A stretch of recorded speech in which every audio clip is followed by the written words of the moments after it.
they talking real loud. Spreading no lie, trying to bring me down. Enemies lurking, but I won't back away. Got a vision in my mind, I'm here to stay. Got my crew beside me, we rise like a tide. When the storm gets rough, we ain't gonna hide. Propaganda swirling, but it won't touch me. Only love around, that's how it's gonna be. Keep moving forward, never looking back. The truth's in the power, it's an unstoppable track. In the city lights where dreams collide, we hustle through the night, fire in our stride. Whispers in the dark can't dim my glow. With rhythm in my soul, I'm ready for the show. We break the chains, rewrite the rules. In this concrete jungle where nobody's fools. Unity sings louder than the lies they scheme. In the heart of the struggle, we dare to dream. Keep moving forward, never looking back. The truth's in the power, it's an unstoppable track. Another Queen Ahmadiyyah production. Haze on the corner, they talking real loud. Spreading no lie, trying to bring me down. Enemies lurking, but I won't back away. Got a vision in my mind, I'm here to stay. Got my crew beside me, we rise like a tide. When the storm gets rough, we ain't gonna hide. Propaganda swirling, but it won't touch me. Only love around, that's how it's gonna be. Keep moving forward, never looking back. The truth's in the power, it's an unstoppable track. In the city lights where dreams collide, we hustle through the night, fire in our stride. Whispers in the dark can't dim my glow. With rhythm in my soul, I'm ready for the show. We break the chains, rewrite the rules. In this concrete jungle where nobody's fools. Unity sings louder than the lies they scheme. In the heart of the struggle, we dare to dream. Keep moving forward, never looking back. The truth's in the power, it's an unstoppable track. Haze on the corner, they talking real loud. Spreading no lie, trying to bring me down. Enemies lurking, but I won't back away. Got a vision in my mind, I'm here to stay. Got my crew beside me, we rise like a tide. When the storm gets rough, we ain't gonna hide. Propaganda swirling, but it won't touch me. Only love around, that's how it's gonna be. Keep moving forward, never looking back. The truth's in the power, it's an unstoppable track. In the city lights where dreams collide, we hustle through the night, fire in our stride. Whispers in the dark can't dim my glow. With rhythm in my soul, I'm ready for the show. We break the chains, rewrite the rules. In this concrete jungle where nobody's fools. Unity sings louder than the lies they scheme. In the heart of the struggle, we dare to dream. Right. Hello, everyone. Grand Rising. Thanks for tuning back in once again to the original Queen Ahmadiyyah Shakur show. I'm your host, Queen Ahmadiyyah Shakur, and this is your morning wake-up call. So as you're coming in, please feel free to go ahead and subscribe to the channel if you haven't done so already. Be sure to click that notification bell and click the word all so you're notified each time the Queen Goddess goes live. Okay, and so how is everybody doing? Yes, I'm on earlier than usual. Okay, hold on. Let me pull up some stuff really quick. With that all been said, it's a lot going on, okay? So I said I have to get up early and get it started because I have to come back later, as I'm sure you all know, and I want to come back later earlier than usual. That's right, New York Chaos D Major. That's what I said. They're protesting, honey, and I don't think the lamestream media is covering it. I just saw this on international outlets, but we're going to get into it. Don't worry. I have the footage. Okay, so hello, Starseed Oracle, Claudette, Dragon Lily, D Major, of course, Global Goddess, Queen Amoni Huey, Jervis. All right, there you go. Okay, so anyway, Adwell L. All right, Kawania. Hope I said that right. Nessa G is in the virtual building. Red Wine Entertainment, Pensalola. All right, Emperor Rex, I see you. We the people. All right, Desmond, this nefarious self. Okay, so shout out to all of my loyal royals and everyone tuned into the Queen, and a big shout out to my moderators because they be putting in work. Especially a shout out to Desmond. Listen, all of my moderators work and have jobs, but Desmond, has a very important job that he does. I mean, I'm sure all of your jobs are important, but Desmond, even though he has this very important job that he does, he still finds the time to be in the chat as my chief moderator. Okay, so shout out to my moderators because they keep us going. Hey, Infinite Vibe. Now, with that all being said, let's have a brief word from my sponsor at 12 Tribes, and then we'll get into it. Do not buy 12 Tribes on Earth hair growth oil and hair magic elixir unless you want super healthy, gorgeous hair that grows. They have a whole line of amazing hair growth products, including hair growth leave-in conditioner spray, hair growth shampoo, hair growth spray, and hair growth butter. I'm starting to sense a theme here. They include quality natural ingredients. They smell amazing, and you can see the results for yourself. So if you're looking for healthy hair growth for your natural or relaxed hair, try 12 Tribes on Earth today.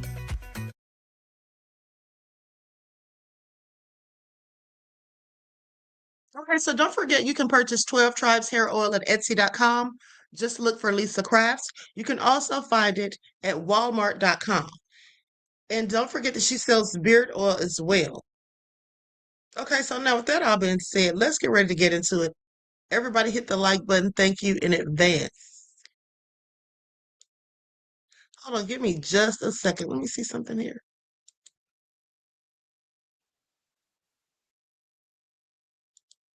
The young lady that I was talking about last night, Ashley, her mother and father did an interview. I saw an interview they did. I saw it like early this morning. Problem is, I don't remember which one of these emails I sent it to. So we're going to get into that later, though. But clearly, they don't believe the BS. And also, I thought it was interesting that they said the guy, her fiance, the parents said that he didn't even reach out to them. I mean, he initially did. He initially reached out to them saying that she had been hurt or injured, but then after she passed away, he didn't reach out. Okay, someone from the hospital happened to call them and they said they were calling him and they haven't heard anything from him since. Now, I find that absolutely nefarious and that really makes me further think that he's guilty.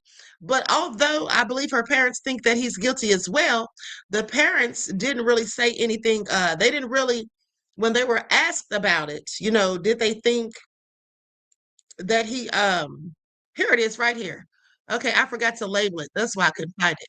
Okay, so let's look at this really quick before we get into the updates on the war in Iran and these nefarious protests that are going on. I mean, the police are locking these poor people up. Okay, don't they have a right to peacefully protest?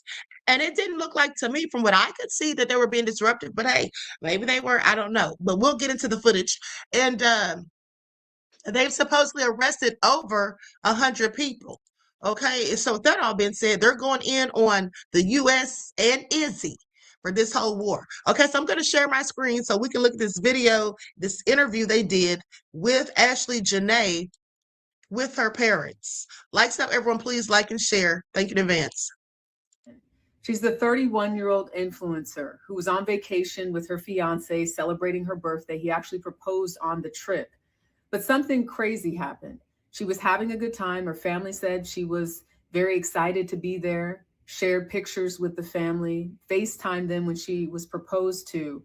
But they released a statement saying that Ashley was found unconscious in her villa and was rushed to a local hospital where her death was confirmed hours later. I spoke to Robinson's parents. Here's some of what they had to say. It doesn't make any sense. She was traveling with her, with her boyfriend, and he was taking on what was supposed to be a celebratory trip to celebrate her birthday that was coming, and they were in a gorgeous place in Africa and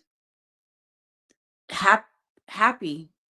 Everything that we knew was that she was supposed to be happy, and she was engaged. She celebrated her birthday thereafter, and then she's just gone. We're confused about how that could change so drastically. What can you tell us in terms of how you found out, and have you spoken to her fiance? I was initially contacted by him to let me know that something had occurred, and that she was in the hospital, but it was very limited communication and not with a lot of detail. I asked him, when it happened and where it happened, and he told me that something had occurred 11 hours prior to when he was reaching out to me. We found out that our daughter had passed from the hotel. The fiance did not reach out to us at all. Do you believe that Joe McCann had something to do with your daughter's death? We don't want to. It's under investigation, and we don't know what went on. It's under investigation, and like we said, we just want transparency. Just let us know. I want to make sure that everybody is fully aware that she was a light. She was a light. She was a beautiful person, and this doesn't align with who she is. Understandably, the family really didn't want to talk about Joe McCann, the man who proposed to their daughter. When you go online, you can see he's the CEO of Asymmetric, which is a venture capital company that invests in crypto companies. But the point is, the family wants answers. They don't understand why they haven't been able to reach Joe. They don't understand why he wasn't more forthcoming about what exactly happened to their daughter. And it's why they said they're speaking out. Next steps for them, they said, is trying to get to Zanzibar so they can get to the bottom of what happened. I just spoke to... Okay, my condolences to them. This is very sad. But, hey, Ashkan, welcome to the chat. Okay, now with that all being said, here's the thing. Hey, March, baby. I don't think that he's going to get any consequences. I just don't think so. This man has money and all of that, and we know how these things play out, especially when the victim is someone of my own skin tone. Okay? This man, some people have speculated that he probably strangled her to death and then staged the scene to make it look like she hung herself. I don't know, but even if he did do that, there's what do you call it? There's a way to find that out through an autopsy. Okay? Because there's different breaks in the bones in your neck if the person is strangled in comparison to if the person was found hanging. Okay, so if that is the case, they can possibly find that all out. I hope they do, but depending, this man may not get any consequences. Okay, I'm sorry, I just don't think so. I just don't think so. How many times have we seen this? How many times have we seen this? Arson Line 1 says she hated black men. I don't know that she hated black men. I mean, her father's black. And like I told you guys on yesterday, they always say that, maybe she did. Who knows? But the bottom line is, does that mean that he shouldn't get justice? Does that mean that he should not get justice? If he did this, that means he's a whole killer. Okay, and killers should not be allowed to walk free. Okay, I'm just saying. I know you said her post, they did show some of her posts, but that is beside the point to me. That to me has nothing to do, beloved, with whether or not he deserves accountability. Okay? Anybody who kills someone and takes their life, they need to be held accountable. So we're supposed to just want him to walk free? No, that's not how that goes. Okay, and we all need to stop thinking like that, period. Berta said he was arrested. He claimed that he worked for Iggy Azalea, and she came out and denied it. What? Where did that story even come from? That sounds crazy. Wow. And even if he did work for Iggy Azalea, what did that have to do with anything? That absolutely makes no sense. I don't know why he would have said that. Of course, I haven't heard that. Okay, so now with that all being said, let's get down to business, okay? Don't y'all come in here with conspiracy theories, because I don't have time for it this morning. All right? Let's get into it. So first off, these protests in New York, I find it all very interesting. Oh, well, wait a second. Wait just a second. Love Chrissy said he needs to be held accountable like everyone else. Exactly. Okay, exactly. And I love you too. I love you too. I'm trying to figure out, what is your S? It looks like an A. Hold on, let me put my glasses on. Y'all know I can't have C. Azron Line 1. Okay, well, I love you too, beloved. Now listen. Let me just go ahead and give my recap. I need to recap my statements, y'all. I gave y'all some bad information last night, apparently. So y'all remember when I was going in on Swollen Martin? I want y'all to pay attention because this is me coming clean. Which is the least I can do. I see some YouTubers that give y'all bad or misinformation and they'll never own up to it. Okay. And if you try to correct them, they'll go in on you. Those are narcissists. But let me just say this. I gave you all some bad information last night when I was going in on Swollen Martin, because as soon as I got off the live, my man got off work and I was telling him that I just did the live and how I went in on Swollen Martin. And I told him that my problem was that Swollen Martin was going in on people who deem themselves as FBA and ADOS, people who go by lineage. And I said he was trying to drag them. I said everything he was saying, none of it applied to me. So I really wasn't mad about it. I said, but the bottom line is, how come he doesn't go in on Jason Hamhock Whitlock, Officer Tatum, and Stephen A. Smith? And he just started laughing. So anytime I'm telling him something and he cracks up immediately, I already know that I effed up. So I'm like, why are you laughing? He was like, he literally has gone in on them. He said he's done whole videos going in on them, Stephen A. Smith and Jason Whitlock. He said, now, I don't know about Officer Tatum, but I know he's definitely gone in on them. I said, yikes. Yikes. So I had to come here and tell y'all that. All right, I had to come here and tell y'all that. So anywho, all right, well, at least he did go in on them too. And so with that all being said, T Sum 2 said, Queen, you can't recant. I have to, beloved, I have to. Okay? I got to tell the truth. Okay, whether he has me blocked or not. I got to keep it a buck. Okay, so now with that all being said, let's get into the nefariousness of it all, because why isn't Fox News, CNN, or any of these other people, are they reporting on the protest? Because when I went through the list on TikTok, which is where I found this all out, I was looking to see the media, who had reported it on there, and I saw like these international, news sites. And then I saw Reuters had also reported. So, I'm not saying they haven't, but I haven't seen it. One Vibe says Swollen is mad because we're not falling for the BS anymore. Exactly. Now, see, that's what I was saying too last night.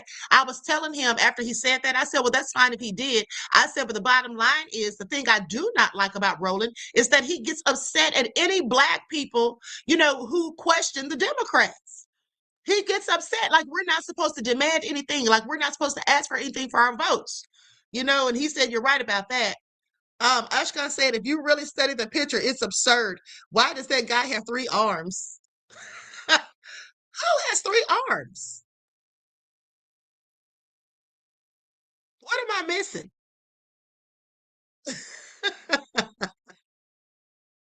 Yeah, so anyway, I'm trying to figure out who has 3 arms, Ashkan. Thank you for your contribution to the channel, beloved. I appreciate you. Peace, love, and blessings. Okay. Bottom right soldier dude helping himself. Well, honey, this is AI. This is AI. Okay. This thumbnail is completely AI, beloved.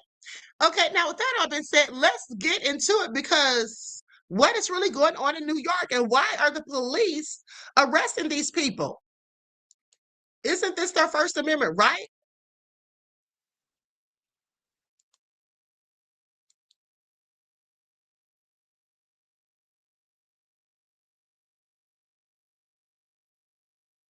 Here we go. Since you have refused to leave the roadway, you will be placed under arrest on the charge of disorderly conduct. Stop the bombs and the killing. Fight like hell. It's a genocide. They're killing it in Lebanon. They're killing in Syria. They're killing in Gaza. Gilbert Gillibrand, where's your spine? Gilbert Gillibrand, where's your spine? Gilbert Gillibrand, where's your spine? Gilbert Gillibrand, where's your spine? Since you have refused to leave the roadway, you will be placed under arrest on the charge of... I don't know about you all, but I did not even realize these protests were going on. Okay, I didn't even know this was going on until I went on TikTok this morning, like really early this morning, like about 4. And the killing. Fight like hell. For the living. Stop the bombs and the killing. Fight like hell.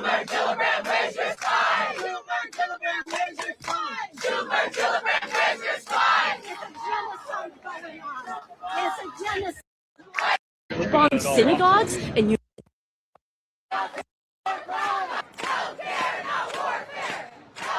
our senators need to listen to their constituents. Right now, the U.S. is continuing to send endless amounts of money and weapons to Israel. As it does that, it is bombing Beirut, it is occupying South Lebanon, it bombs synagogues and universities in Iran, and it is continuing the genocide in Gaza. My friends, my loved ones in Beirut are devastated. They are blowing up entire villages.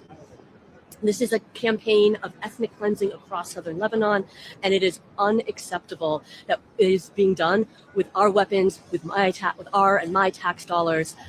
Let Iran live! Let Iran live! Let Iran live! Free! Free Palestine! Free, free, free Palestine! This is all so horrendous. They are literally doing the same thing in Lebanon, and it's absolutely awful. It is just painful to watch what's going on over there. Absolutely crazy. And you know, the United States is absolutely complicit in this. Absolutely complicit because they are funding the weapons.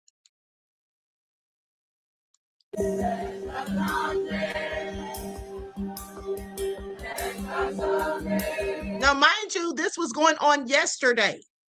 The right to return home! Palestinians have! Palestine! We can't normalize this! Do not normalize this! Do not normalize bombs! Free, free, free Palestine! Free, free Palestine! Free, free, free Palestine!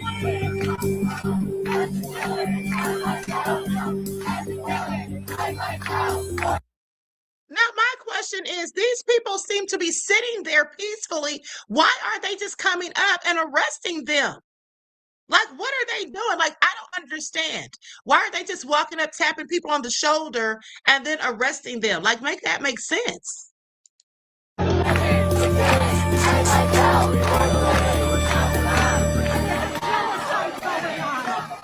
Genocide. They're killing it in Lebanon. They're killing in Syria. They're killing in Gaza.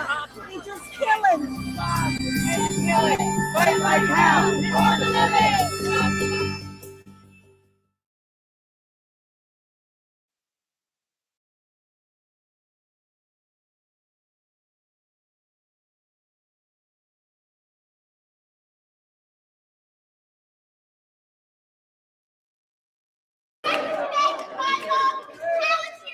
Giving us the technology to rip families apart. We cannot let this happen. Culture needs to stop colluding with ICE. Against humanity, along with the U.S. government and the government of Israel. Volunteers dropped in over $500 million off the surveillance of our immigrant neighbors. It's true. Getting the right to stay with my home. Volunteers, it's giving.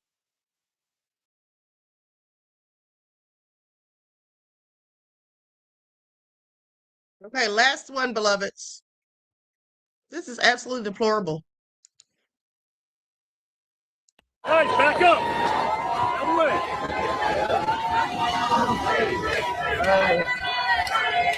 What did you say to somebody who's nervous at the beginning? End the killing! Fight like hell for the living! Stop the bomb! End the killing! Fight like hell! For the living! Fight like hell! Stop the bomb! End the killing! Fight like hell for the living! Excuse me.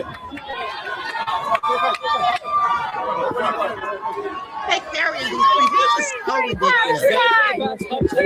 Free Palestine! Free, free, free Palestine! Free Palestine! Free, free, free Palestine! Stop the bombs!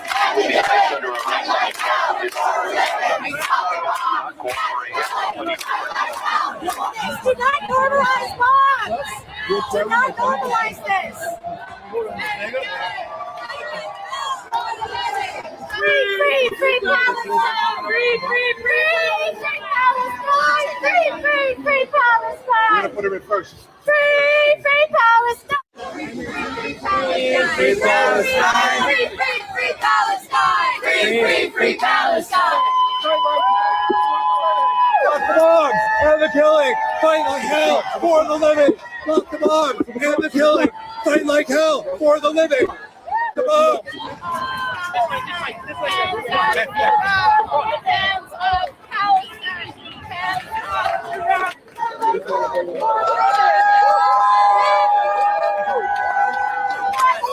Stop the bomb! Fight like hell! Can you put your name across? If you have refused to leave the runway, you will be placed under arrest on the charge of disorder. Guys, back up.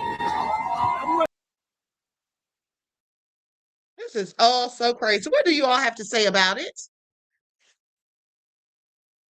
Love Chris said, are they trying to hog-tie the protesters? Okay, what's really going on? Ashka said, no one person has spent no sleeves, tasers, shoes. Come on, people. What do you think is, why are they carrying the people? And why are they even being arrested? Now, they don't even appear to be being disruptive, violent, or anything. I just don't get it. Is it just because they're going in on BB's people? Because that's what it seems like. I find it all so interesting and clearly nefarious. Okay, now mind you, we're going to go to Professor Morandi in a second, what he had to say about the Islamabad talks going bad. But before we do, let's go to the lady from Young Turks, because she's apparently been being threatened. And I meant to show you all this the other day. I don't remember if I did, but she says that they've been threatening her, and she's talking all the smack. Okay, because clearly she's ready for the smoke. Now, I'm going to put an overlay on this. This young lady seems to have some kahunas. Please pay attention.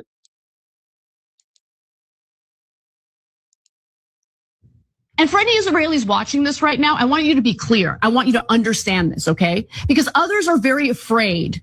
You know, I get the IDF sending me pictures of their weapons, talking about how they're gonna slaughter me. I'm not afraid of you. I'm not afraid of you, okay? All the other cowards in American media, they can F off. They're not like me. I'm different. I'm not afraid of you.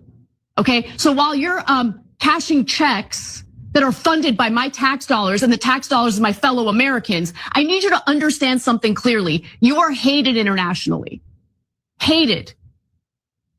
Don't be mistaken based on the propaganda you hear in American media. That's not representative of how the American people feel about you. You're hated. And it's not because you're Jewish. It's because you slaughter innocent people. It's because you think you're God's chosen people when you act like absolute demons. That's the reality. The whole international community loathes you. Young American citizens in this country, both left and right, loathe you. And eventually, these are the people who are gonna come into power. So I think Israel's days are numbered as it pertains to America backing its disgusting, loathsome behavior. It's war crimes, it's slaughter of innocent people. And for any And not to mention some of the lies that are being told. Okay, so let me just tell you all this story real quick. As a matter of fact, let me pull up this other story where this guy just flat out just told this whole lie.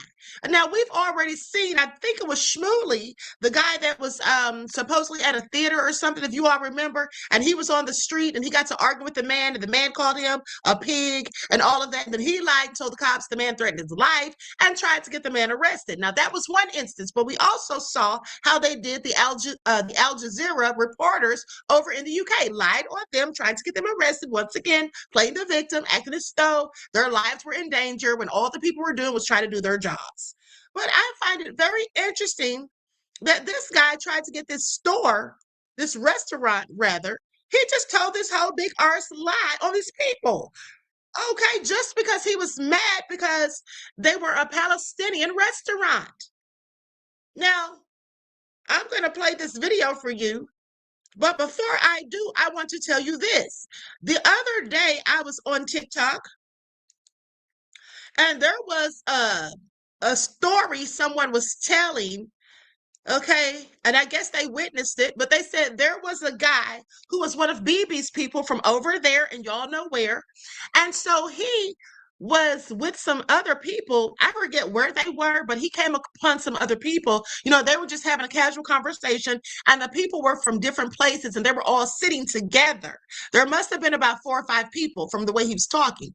And so this person was one of those people from BB's place, like I said. And so everyone was asking where each other was from.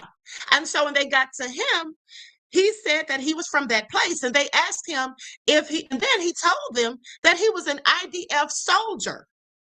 Okay, he said he was an IDF soldier. So then they asked him, well, you participated. I think before he said he was a soldier, I wish I had kept the video, but before he said he was a soldier, I think they asked him what he thought about what was going on in Gaza. And then he said that he was an IDF soldier. So once he said that, everyone stopped talking to him. No one said another word. So guess what he does? Well, now I remember where they were. They were all in a hotel. They were in the lobby of a hotel, and they were having like drinks and conversation and things like that. So let me tell you what he does. After they realize that he's one of those soldiers that's involved in that, you know, they don't want anything to do with him. Okay, and who would?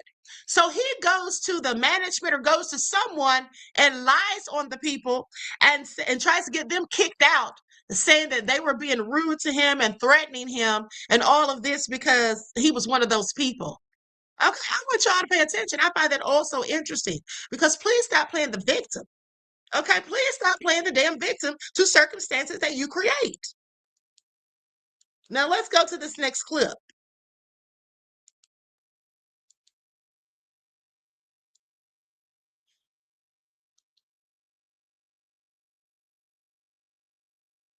Kicked out of this place because I'm wearing my David Star. New York, New York. We have this man, Matan Mazalian. Let me just stop right here. I'm going to tell you all. As soon as he said that he got kicked out of a restaurant for having on that star, I knew he was lying. You know how I knew he was lying? Because first of all, with everyone knowing how certain people, a certain segment of society can just get you canceled, can get you arrested, can just do whatever, and you'll be the one at fault, not them, even if they started. Well, I said now a restaurant, a business owner would have to be absolutely crazy to discriminate against them in such a blatant fashion. So I immediately knew that he was all cap. But hold on, here's the receipts. Matan claims he was kicked out of this restaurant for wearing a Star of David. Now, quick spoiler before we get to the evidence and everything, I just want to let you guys know, just so that restaurant doesn't get harassed or threatened or harmed or anything like that, he's lying. Matan is lying, and I will prove it in this video. Before we move forward, I just want you to know that. Hey, you guys, I am right now in Williamsburg, and I just got kicked out of this place because I'm wearing my David Star. So this is the place I want you to, it's called Oasis Williamsburg on Bedford, right here. And this is the inside. You can tell what they have inside. Free Gaza, free Palestine, all this shit. So don't be afraid and stand up for who you are. And that's what I did. I told them off and that they the wrong Jew. I'm Israel Chai. And after making this video, Matan got a lot of people to harass and threaten this restaurant, leave them bad reviews and all that.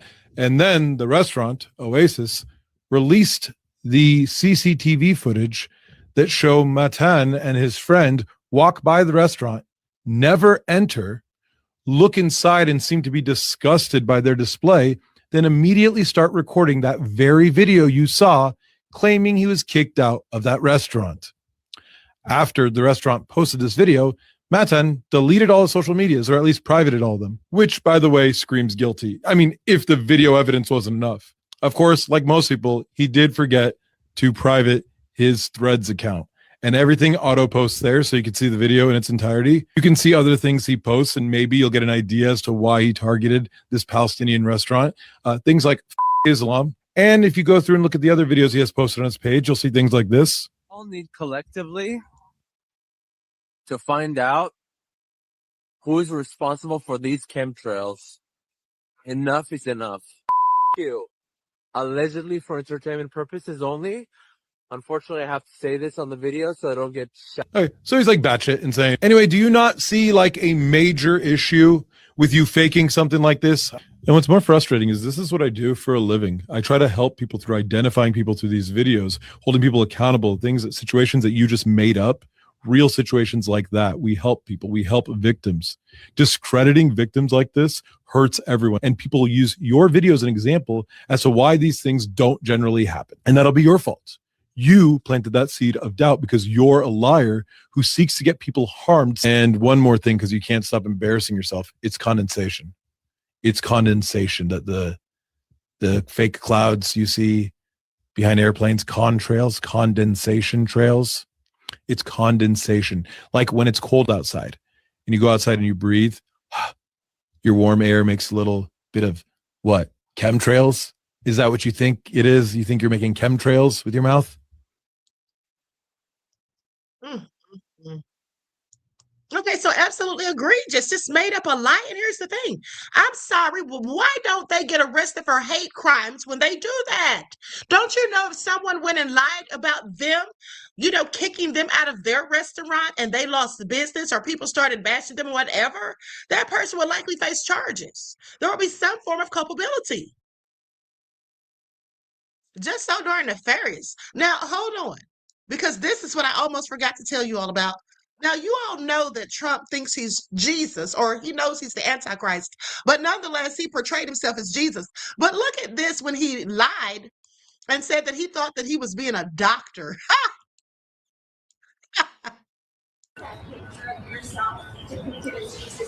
Well, it wasn't a depiction. It was me. I did post it, and I thought it was me as the doctor, and had to do with Red Cross, as a Red Cross worker there, which we support.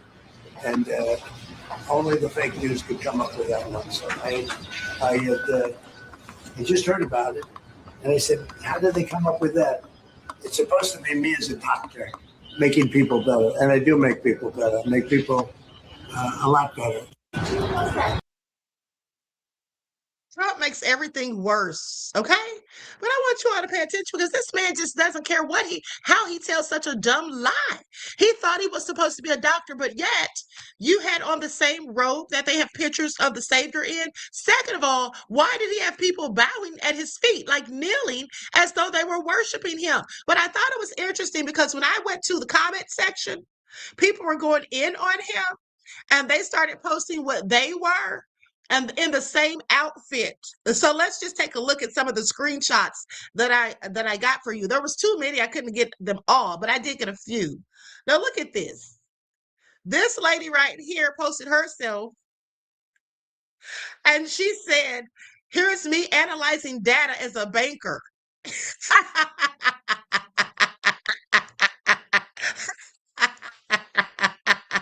I absolutely cannot. Trump is the biggest idiot there is. How the hell did he become our president? Like, this really sucks. Okay, stop this planet. I want to get off. Okay? Make it all make sense. And here's another one. When I tell y'all I was laughing so hard, I literally fell out of the bed. I know D Major said, Queen, you should make one for yourself. I started to. This is all hilarious. Hold on. Here's the next one. This one said that this was her OBGYN.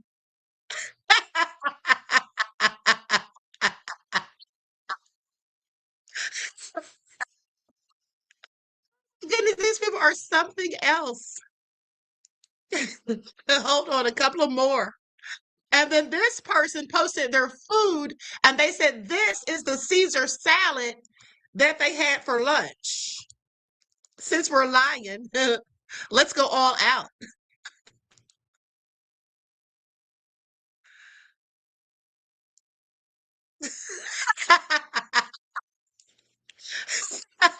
He said, this is the Caesar salad I just had for lunch. I mean, since people will clearly believe anything according to Trump, right? Here's another one. I thought this one was hilarious too. This person posted this saying, this is the outfit that they wore for their graduation from med school.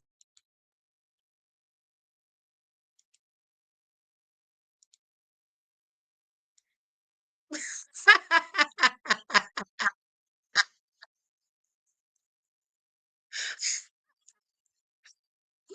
goodness. Not your graduation from med school, and that's what you wore? Hold on, there's just two more, just a couple more. Hold on. This person said this is their cardiologist.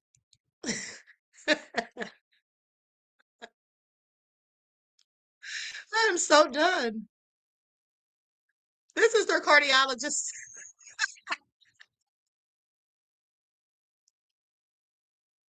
I mean, Trump is a joke, okay? He is literally a joke in every sense of the word. What an idiot. And this is the last one. This lady said this is her as a veterinarian.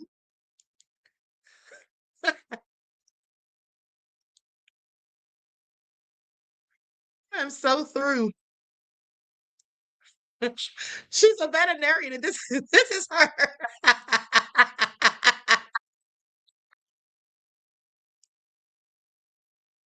I'm so done. Oh my goodness. We needed that laugh because that is hilarious, okay? I absolutely cannot. I absolutely cannot. Now, with that all being said, I want you all to think about something. So you know the stuff about the Epstein files. I'm getting off track, but I got to tell y'all this or I'll forget. So the whole thing with the Epstein files, right? With the cannibalism and all of that. When I tell you they have been literally putting this stuff in our faces, and sadly, we obviously have not been paying attention. Because look at this. I'm going to show you all this clip of an ad. Now, this ad came out in 2021, and I just saw it last night when someone posted it. And this is a real ad because I said, hold on, this can't be serious. I said, this has to be satire, but this is absolutely real. Now, watch this. That was all hilarious, right? This is a vegan cannibal steakhouse commercial.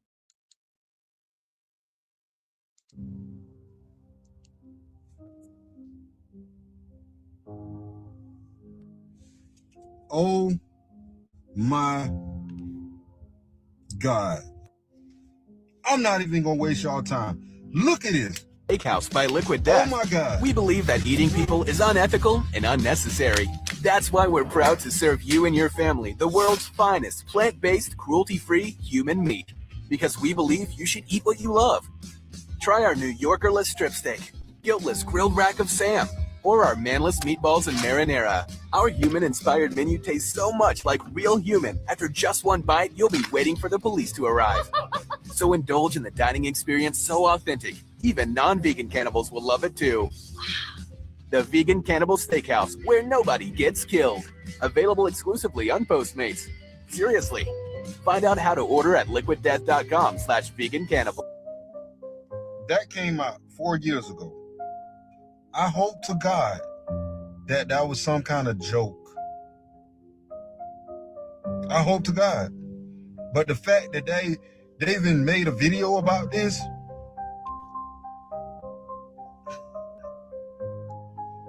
I promise to you, this ain't real.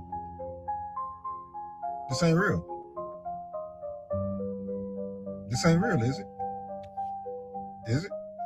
Look, TikTok, this was made for pure entertainment purposes only. It's just for the entertainment. Everything said in this video is for pure entertainment only. Y'all be safe out there. Is this real?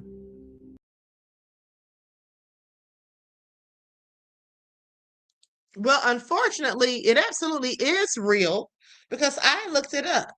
The Vegan Cannibal Restaurant. Hold on. And I'm going to tell you why they said they did that ad.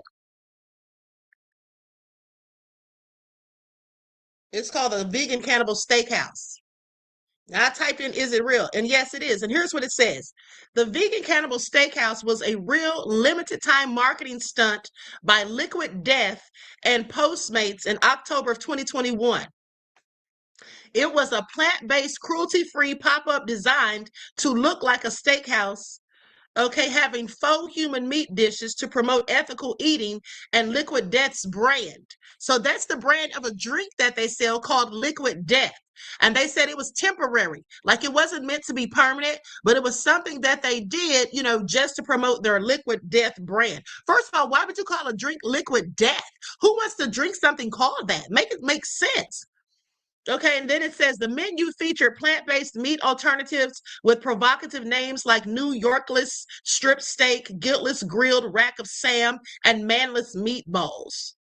Y'all hear that? D. Major Skelly said, wait, so you can go into med school, a commoner, and come out as the Pope? Sounds like a good investment to me. I've clearly been in the wrong field. Hey, make it all make sense. That one was hilarious. Could you imagine somebody wearing that to their graduation from college? Okay, thank you for your insight to the topic, beloved, and your contribution to the channel. I appreciate you. Peace, love, and blessings. So Measure Man says, I did an entire breakdown last year on Liquid Death. Research them. They cast spells on their energy drink, and Helter Skelter are part of Mar-a-Lago. Oh, really? Well, thank you, beloved, for that information and your contribution to the channel. I appreciate you. Peace, love, and blessings. Listen, speaking of energy drinks, we'll talk about that later, okay, this evening, when I give you all your lifelines, because there's a whole lot of nefariousness going on, and I am so very serious, okay? Now, let's get on, because I want to talk about oh, hold on. I got to show you all this. Hold on. I'm sorry. Some of these things I'll show you might seem random, but they're important for us to pay attention to. Now, listen to what Fox News said. Now, I want you all to pay attention. They're like, here's the thing. They're putting stuff right in our faces. Now, listen to this. And this is just a brief clip, but this is Fox News nonetheless. Problem is teens and young adults. From ages 15 to 19, the fertility rate is down 7%, meaning we're telling people that are young not to have babies. Did Fox News just say that the problem is that 15-year-olds aren't having babies? Listen again. The problem is teens and young adults. From ages 15 to 19, the fertility rate is down 7%, meaning we're telling people that are young not to have babies. Did Fox News just say? Now, I'm sorry, say what? Who wants 15-year-olds to be getting pregnant anyway? Do y'all hear this? They literally said that on Fox News. Okay, make that make sense. Absolutely nefarious, okay? Anywho, let's continue, because I find that absolutely egregious. Now, so we're going to start with Professor Miranda. I'm thinking of Miranda Rights, Miranda. And then we got to talk about this man who just attacked one of the U.S.'s aircraft and just went ham on it, this Irishman. Okay, so let's get into it. Likes up, everyone, please like and share. Here we go.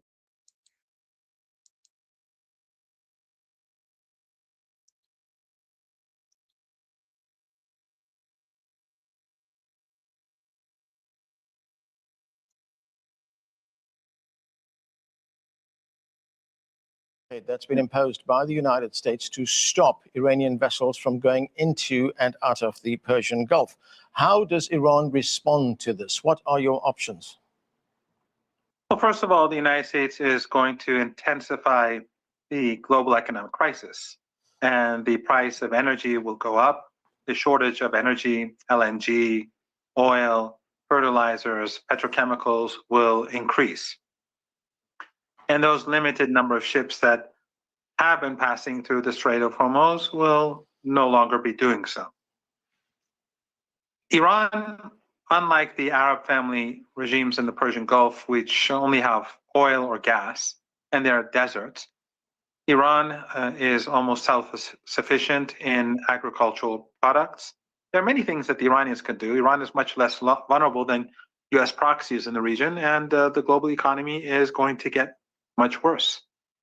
There was another development on Monday, and that was the British Prime Minister Keir Starmer talking to the British Parliament.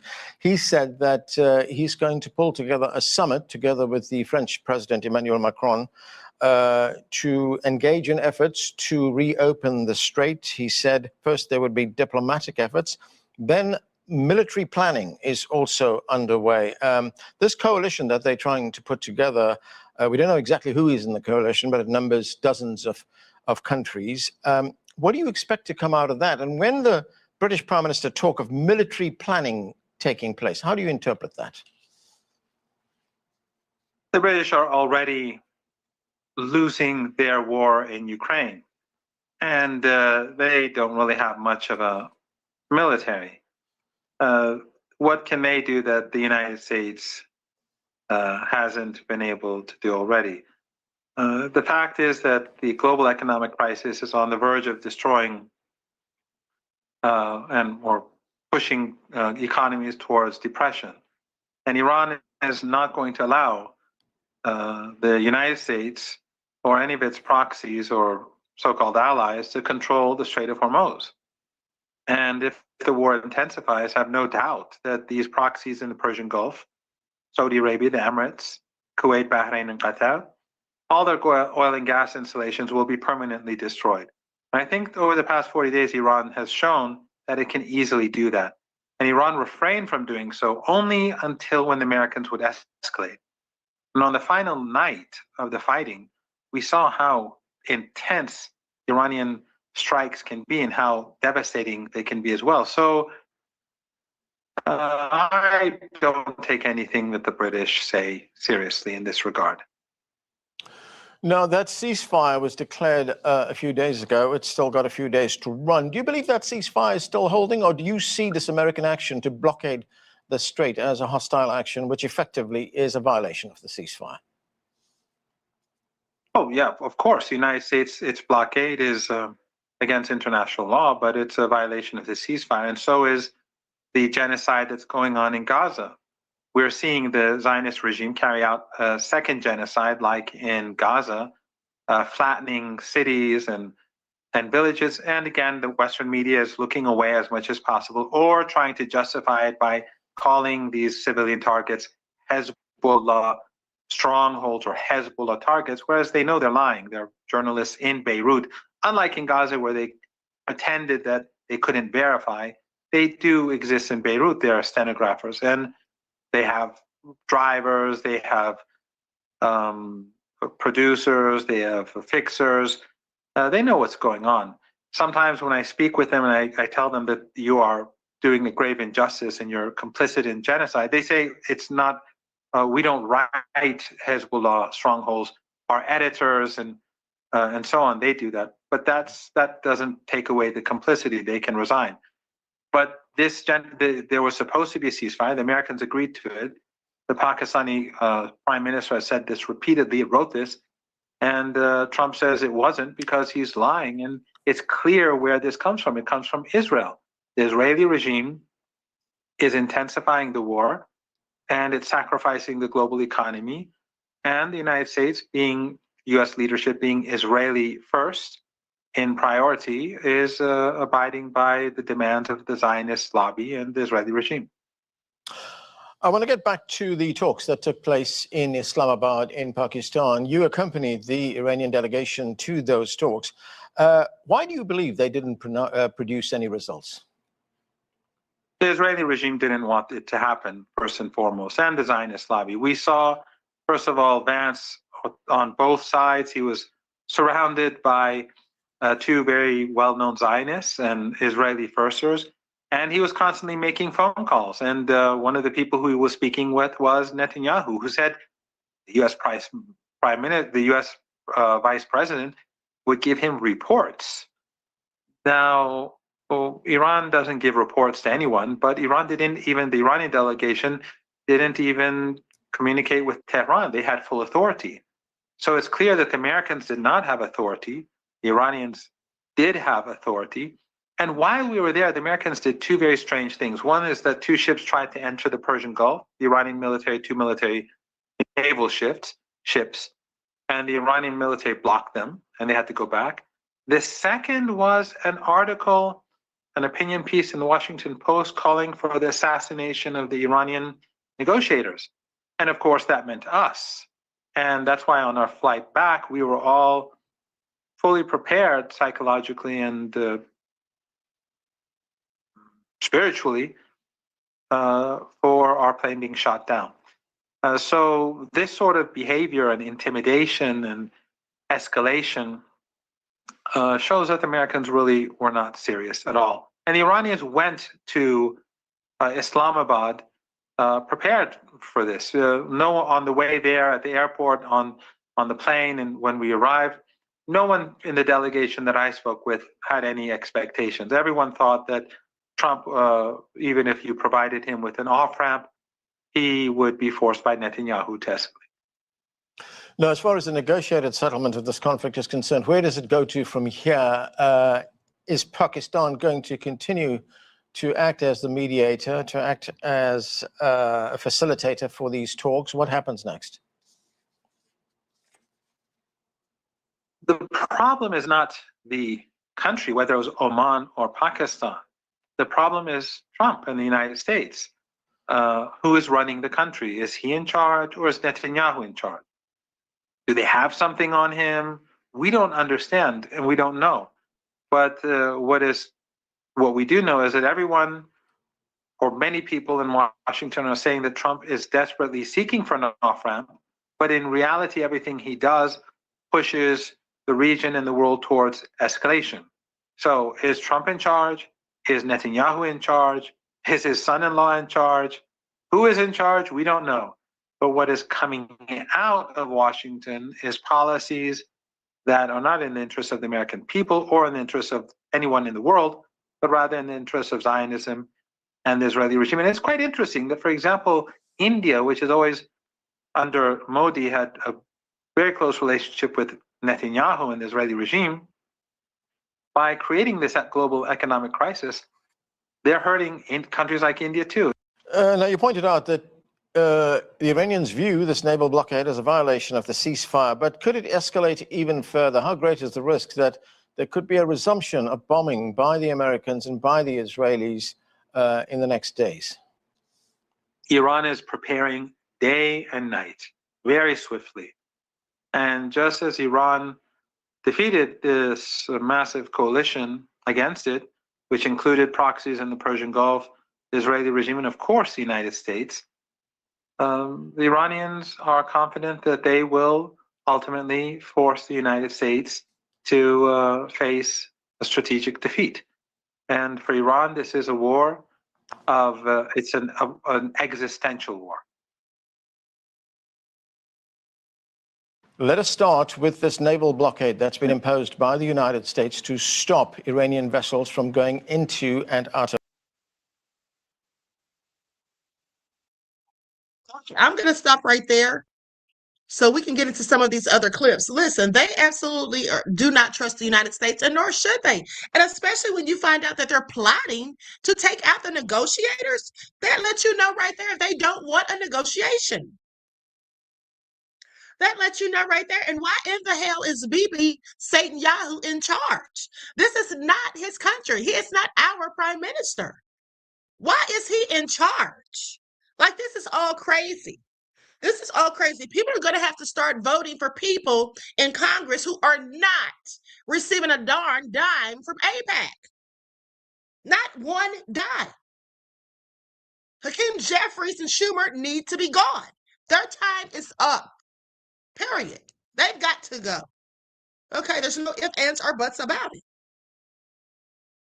Now, with that all being said, let's talk about China for just a second. Okay, let's get into it. Like, up, everyone, please like and share.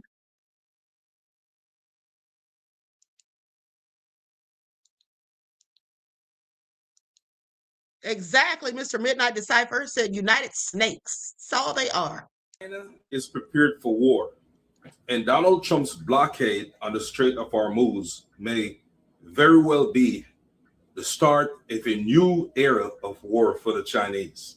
You understand? Let me explain. So the Chinese last major war that China fought was in 1979. It was the Sino-Vietnamese War. You get what I'm saying? That's the last major war that China was engaged in. So the Chinese haven't been to war in years. You understand? Now with Trump's blockade on the Strait of Hormuz, Donald Trump says he's going to stop any ship who pays a fee or that travels to Iran and picks up oil. Okay? This is scheduled to start tomorrow, Monday, which is going to be the 13th of April, 2026. Donald Trump has given the Navy, the United States Navy, orders to stop any ship that goes through the Strait of Hormuz, pays a toll of $2 million. Because Trump says it's an illegal toll, right?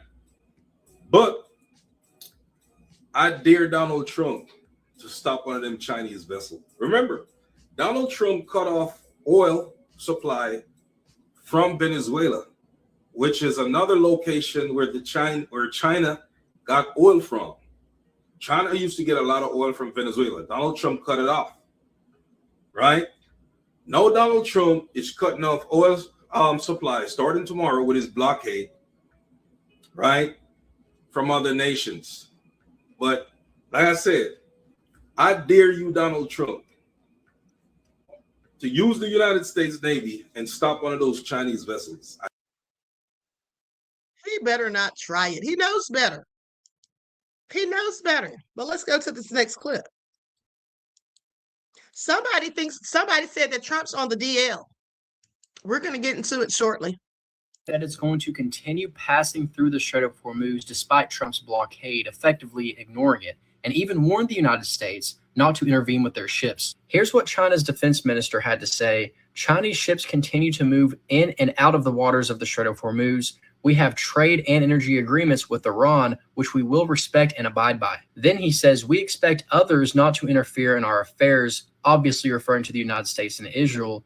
Iran controls the Strait of Hormuz and has opened it to us. He also said a blockade of the Strait of Hormuz would go against the international community's interests and urged calm and restraint by all sides. Meanwhile, live from the Oval Office, Trump has set a new 2-week deadline for Iran to make a deal, warning the situation won't be pleasant if Iran does not agree by April 27th. Trump has pushed back his deadline like 6 times now, but China's message is a reminder that we don't rule the entire world. There are several other global superpowers that will hold us accountable. This is why it's so important to not go to war unless it's absolutely necessary, which is why this war with Iran was a major mistake, because it was entirely preventable. China. That young man's going places. He's going to run for Congress someday, I guarantee you. Now, with that all being said, who does Trump think he is? He said it's an illegal toll. Well, who is he? The police of the seas? He needs to sit down somewhere, okay? United States needs a change of regime. Okay, so let's go to this next clip. Likes up, everyone. Please don't forget to like and share. Here we go. You know, I have a feeling that they're going to they may try to invoke the 25th Amendment and get Trump out of there and put J.D. Vance in, but he's just as bad as far as I'm concerned. He's just as bad as far as I'm concerned. And I can also assure you that if anything, they're right now plotting their scam for the midterms. Now, how many times has Trump said that we don't need midterms? Like, he's doing such a great job. Like, he's thinking about canceling midterms. Remember when he said that he was so serious, and Carolyn Levitt with her lying self came out and said that he was joking? Who thinks it's funny to joke about canceling an election? Okay, please pay attention. He was absolutely serious. China has just demonstrated something that the US military will no doubt have a problem with. According to the South China Morning Post, an established news outlet in East Asia, US military fears have been confirmed. Now, calm down, guys. No need to worry, no need to panic. It's only the fact that China can now, in theory, use just 3 satellites, evenly spaced out in space, obviously, to track 24/7 all year round where ships are at sea, all day, every day. For those who don't know, current satellite technology doesn't exactly work like that. Earth is huge, clouds exist, weather happens, and satellites can only focus on small segments of the planet at a time. So you wouldn't be able to know where your rival's entire fleet, for example, is at all times. Or if you did know, you'd need hundreds or thousands of satellites in a sort of Starlink style mesh to be able to get that full coverage and reliability at all times that you're looking for. Except China may now have developed the technology to do exactly that, full coverage, track every ship with just 3 satellites. Imagine you do a redundancy mechanism where you make sure that if something goes down, you have a replacement. Imagine you do 10 times the number needed, 30 satellites. 30 satellites for full coverage, knowing exactly where every enemy ship is all the time, every day, all day across the planet. Bravo. It's not theory even. They used a humble Japanese oil tanker as proof of concept. The ship was 340 meters long, 60 meters wide, and from 35,000 kilometers all the way up in space, China locked onto the ship, took some photos, click, click, as it's moving, it's taking photos, click, click, as it's moving, the ship is taking photos, tracked the ship movements live, and then they released the radar images. Oh, look, how did that get there? Is that cutting edge technology? Whoops. It's not the first time China has done this.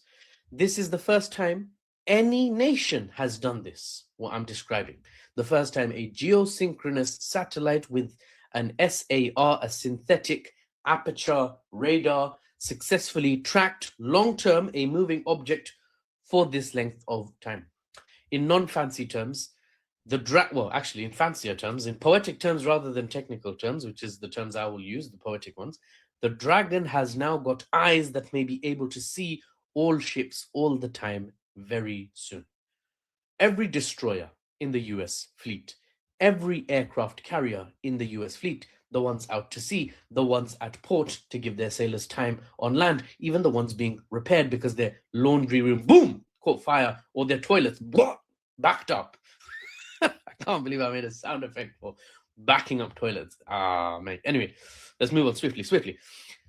South China Morning Post is based in Hong Kong. This is where the article comes from. I actually pay for South China Morning Post so I can read the articles and then process and then try to extract some information without the spin and report it to you. It's not China state aligned. It's not CGTN, for example, right? It's not, I forgot the name of the other one. It starts with an X. It's not China state aligned. Its reporting is respected, and it's, although not unbiased completely, it's seen as fair journalism. I'll compare it to Al Jazeera, to be honest. But listen to this extract, keeping in mind that yes, there is some pro-China bias here, but keeping that in mind, yeah, that's right, that's correct English, my first language. You would think I wouldn't struggle, but there you go. Have a listen basically to this this paragraph. Following advancements in hypersonic weapons, 6th generation fighters, yeah, that's right, not 5th, 6th generation fighters, electronic warfare systems, giant uncrewed underwater vehicles, and high-powered lasers, China has secured a generational lead over American technology in another critical military domain. So, yeah. Now, there's a lot of talk about, in terms of Chinese advances, how the US may or may not respond. Will it be a great power race? Will America rise up to the challenge and completely mobilize all their resources, all their wealth, drag their private companies under the government's orders to focus on things not just that make the best bang for your buck for the top dogs, top 0.01% of the wealthy Americans, but actually do things to advance the state's goals against their rival state? Will they, or will they do something else? Will it be America popping off, for example, in a direct fight with China, or an indirect fight, or will they keep being aggressive until they force China into a conflict? Or if China decides, no, I'm not going to fight, no, I'm not going to fight, no, I'm not going to fight, I'm just going to quietly rise and grind, well, then America is going to be able to do a lot of damage basically to other places that potentially might have or have currently aligned with China, it could get very messy. Yes, it absolutely could, but I don't think that America wants to smoke with China. Now, that's just what I think. Okay, but let's talk about this Irishman who went all in and had a whole crash out on a U.S. aircraft. Okay, I find it also interesting. Hold on, let me pull this up.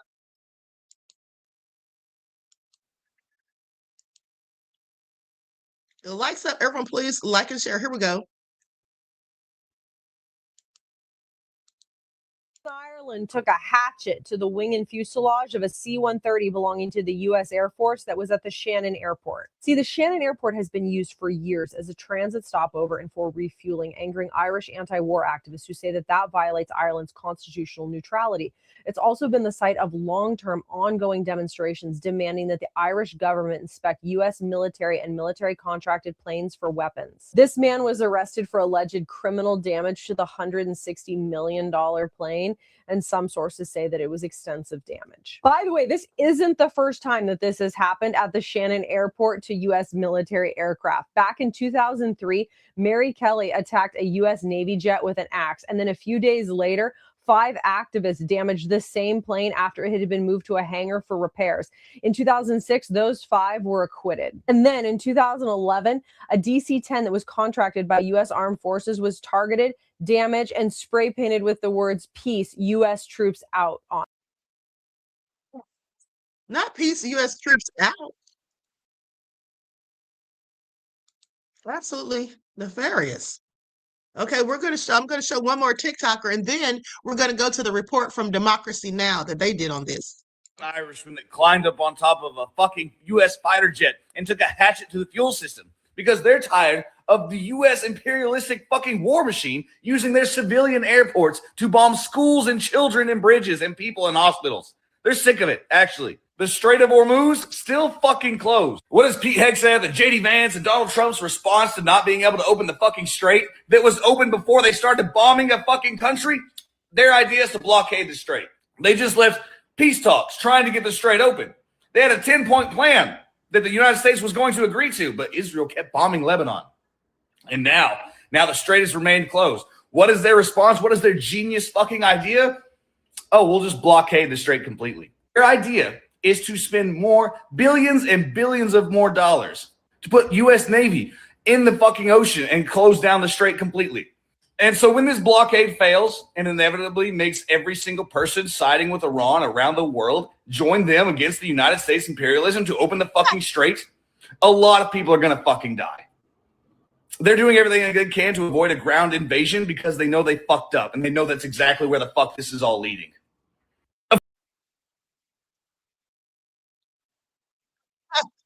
Okay, so DJ Big Six said green fingernails. That was a bright color green, mind you. Okay, but with that all been said, he's absolutely correct. All right, now let's go to this report from Democracy Now! Likes up, everyone, please don't forget to like and share.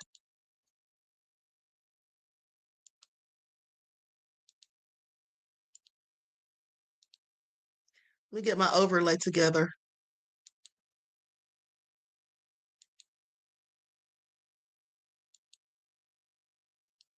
Ireland, a man climbed onto the roof of a U.S. military aircraft as it was parked at Shannon Airport Saturday using a hatchet to sabotage its wing and Hold on, I need to remove this overlay so you all can see this, but I have to pause the video so I don't get a copyright claim. Now, I don't know if you all can see, but there he is atop the plane just hammering it. I don't know what he had, a hammer, a hatchet, or something, but he was trying to destroy it as best he could. He was right there on top of the fuselage.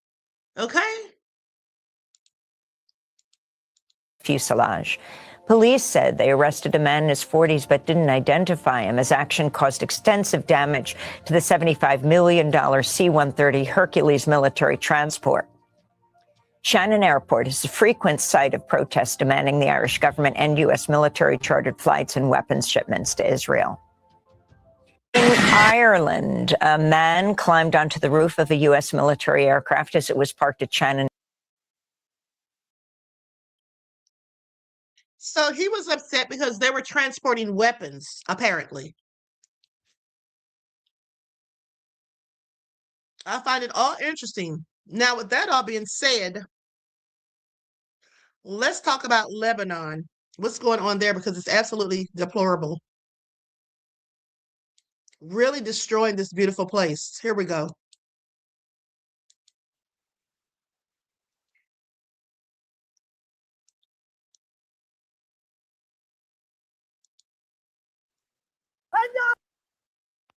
هذه بيروت الدنيا هاي هذه عروس المحاضرات الشرع. This is another strike site in central Beirut. Witnesses tell us that it was hit without warning last Wednesday in Israel's massive attack on Lebanon, part of the mission they dubbed Operation Eternal Darkness. And you can see what's left. Absolute devastation. I mean, there are buildings with massive holes in the walls. Cars have been left crumpled and burned out. Just absolute devastation here. وانا ماني مع السلام اذا السلام بده يجي بالموت والقتل لا ما بدي سلام سلام ما بيجي بالقتل.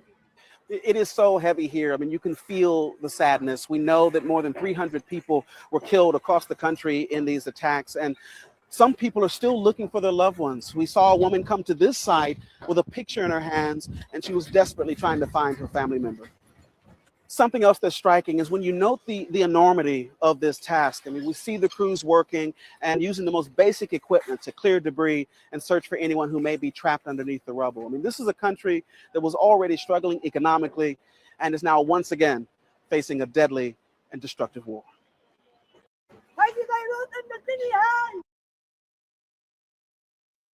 Okay, just so destructive and wicked at the end of the day.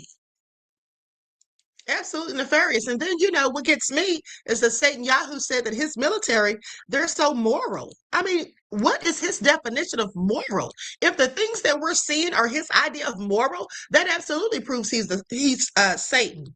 Okay, make it all make sense. Is actively being erased from the map, not just physically by Israeli bombardment, but digitally also. Lebanese towns are literally being erased.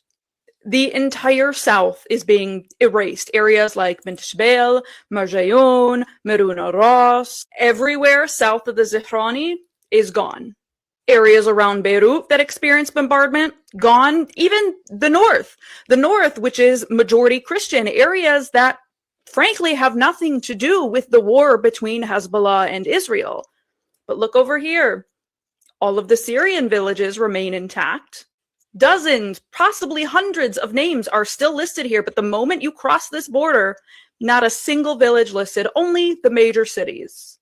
And this is a tactic Israel has used before, completely erasing cities off the map. They did this in Gaza during their genocide on the Palestinian people also. Google Maps and Apple Maps made Palestinian villages invisible in order to facilitate the expansion of settlements. The omission of long-standing villages in Gaza, in the West Bank, and now in Lebanon gives Israel the power to facilitate demolitions without anybody noticing.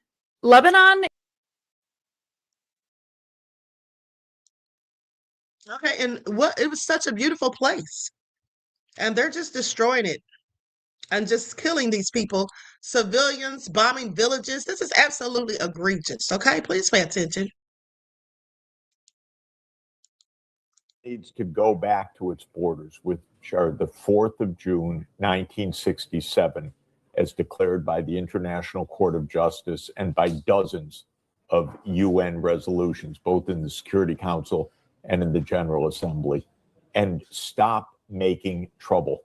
There are zealots, religious zealots or national security zealots, which say, no, we will rule all of British Mandatory Palestine 100%. We're not going to share it with the Palestinians, and we'll take parts of Syria and parts of Lebanon as we see fit.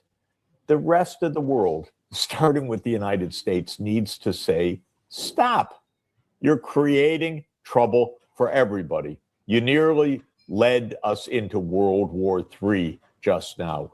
Stop your bad behavior.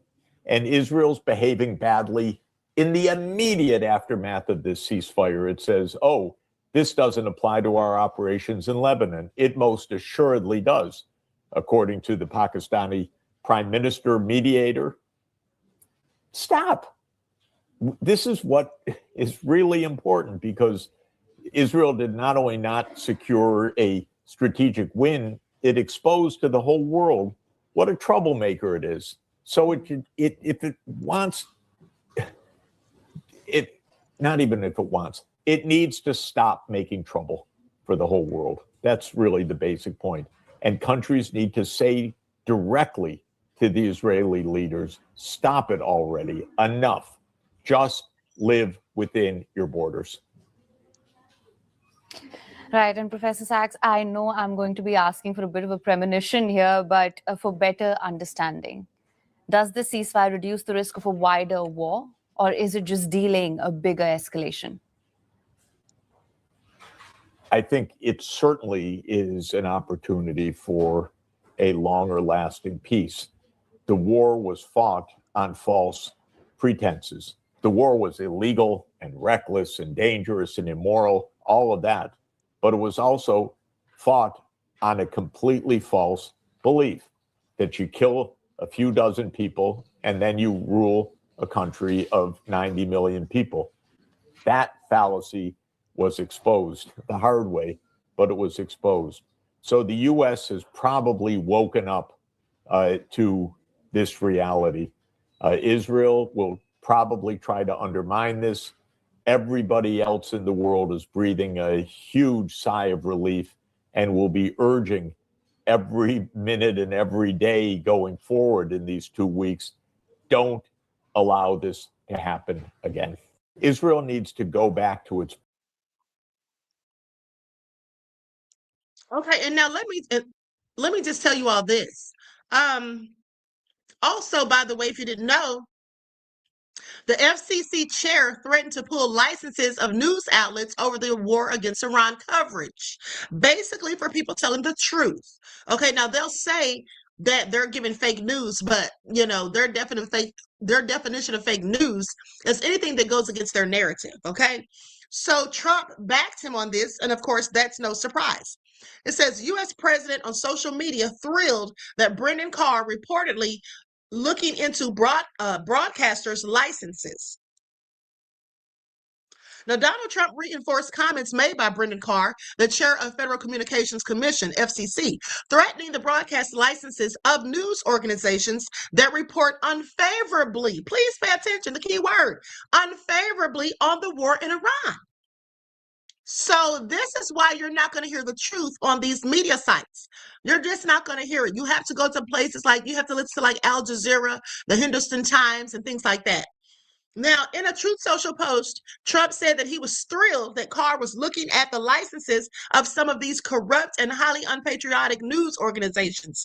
They get billions of dollars of free American airwaves, and they use it to perpetuate lies. This is what Trump says. Now, Carr wrote in a post on X that broadcasters that are running hoaxes and news distortions, also known as fake news, have a chance now to correct course before their licenses come up for renewal. This is nothing more than them trying to intimidate these people. And it's obviously working because many of these lamestream media sites are not telling the truth. Okay, they're not telling us the exact amount of the deaths, any of that.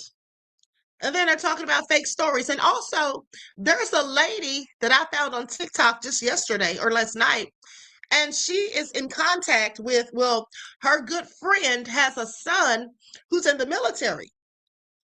And she said that, maybe weeks ago, when the war first started around March the 8th, that he told his mother that there was like 400 to 500 soldiers, U.S. soldiers that is, dead already.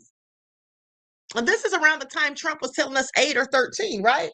Yeah, he said there was like 400 or 500. And that was March the 8th. We're now in April. Okay? So I want you all to think about that. And why all the secrecy? Why are they putting on a facade? Make it all make sense.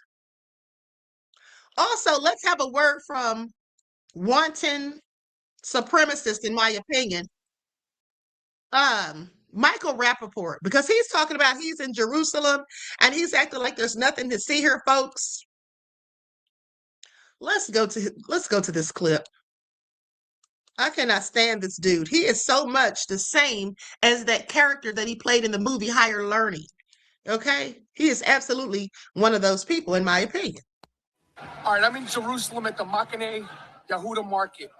I'm looking for the apartheid, okay? In Israel, I am looking for the apartheid. I just asked all these people, not one person is able to tell me where the apartheid is. Wait. Hold on a second. You're telling me that a white Jewish man from New York went to Jerusalem and didn't experience the effects of apartheid? Holy cow, dude. It's almost like you're the exact demographic of people who the apartheid privileges. You want to see the apartheid in action? Try walking up to a police station with a Palestinian flag. Or go to the West Bank and talk to some Palestinians. Are you aware that they have segregated roads? And Palestinians have to stop at various checkpoints to be searched for weapons because the state just assumes that they might be terrorists if they're Arab. And this is really devastating for a lot of Palestinians who have to go into Israel proper for work because they can't find employment in the occupied territories anymore because of the Israeli blockade and bombing campaigns and other methods of sabotaging the economy. This is apartheid, Michael Rappaport. You know how in the United States they used to make black people drink at separate water fountains? In Israel, they make Arab people drive on separate roads. That's called apartheid. And if you support that, you're called a racist. All right, Okay, he's just absolutely ridiculous. He sounds so stupid. Now, with that all being said, he wants to act like there's nothing going on. There's nothing to see here, folks. Well, let's just go to this video of these IDF soldiers spraying tear gas at the Palestinian children as they try to return to school. Oh, and by the way, here's the thing. That lady who was saying that, who was giving that information about the number of deaths, she also said that the young man told them that Trump absolutely gave the order. Let me just say allegedly. Okay, let me just say allegedly. But she claims that the young man told her that Trump absolutely gave the order for them to bomb that school with those girls in it. Okay, she said that he gave the order, and she said that she thinks it's a fetish. Well, you know what I told you all weeks ago? I think it was a ritual, sacrificing those children to Baal. Because if you remember, right before the war started, about 2 weeks before, almost 2 weeks before, Iran put up that statue of Baal just so they could burn it down in a symbolic gesture.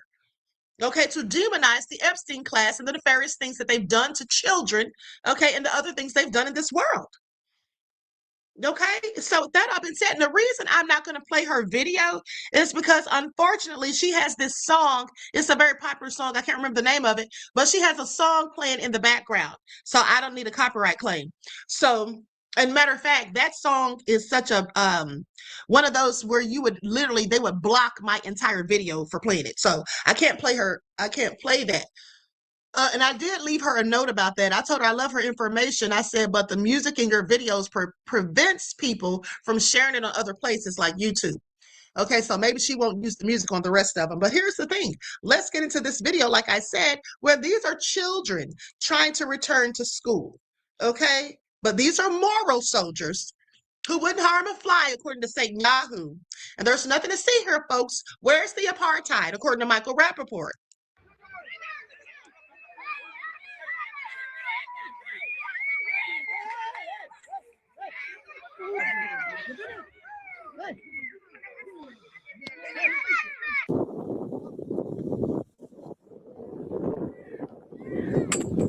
احنا امس بالليل كنا متحمسين عشان دوام اليوم واللي هو الجو سكروا الدرب بشكشوك واحنا قاعدين رموا علينا قنبله. انا خفت وصرت اصرخ وهربت. صرت ابكي، عبطتني الاجانب كانوا عنا وقعدت معه. كنا خايفين كثير. طبعا هو المستوطن بيحاول يضيق علينا بكل الطرق، من ضمن هاي الطرق قطع الطريق على طلاب المدرسه والتوسع الاستيطاني. كل هاي الاعمال تهدف الى التوسع الاستيطاني لصالح مستوطنه كرمائيل على امتداد هذا الجبل واغلاق الطريق الواصل اللي بيسلكوها الطلاب يوميا للوصول الى مدارسهم. You know, and the Palestinians are a Semitic people. I don't know why. They just have to be so hated. Okay? I don't know why they have to be so hated, and I don't know why Bibi has it in for Iran so much. I mean, after all, it was Rome who destroyed their temple. Was it not? Wasn't it Rome that destroyed their temple? Okay. That's the cause of a lot of this BS, because they want to build that third temple. Now, with that all been said, let's go to this clip, because this lady seems to know a whole lot about Satan Yahu's wife. Okay. And I think her name is Sarah. Let's get into it. We are the slaves. We are the slaves. This goy slap. They look at us as goy, as lesser than. We are lesser than. We are the ones to do their dirty work, to clean up their garbage. Look at what Sarah Netanyahu does every time she comes to America. She brings trunk loads and suitcases of dirty laundry so the White House laundromat people can clean her dirty sheets and iron them. You think I'm making it up about the goy and what they think of us? That's what they think of all of us, 99%. And maybe if you're a millionaire and a billionaire and you're still a goy, like Epstein did business with the goys, it's all there. It's like in the Epstein files. About getting rid of all the poor people. Yeah, in the file. Yeah, I mean, we're nothing. We are there's a YouTube channel, I think his name is Ashmagoyan or Ashmogolian, who literally said yesterday, you know what? Killing everyone has always been a good choice. I think it makes sense. I think we should kill everyone. You don't think that? They said. He said that.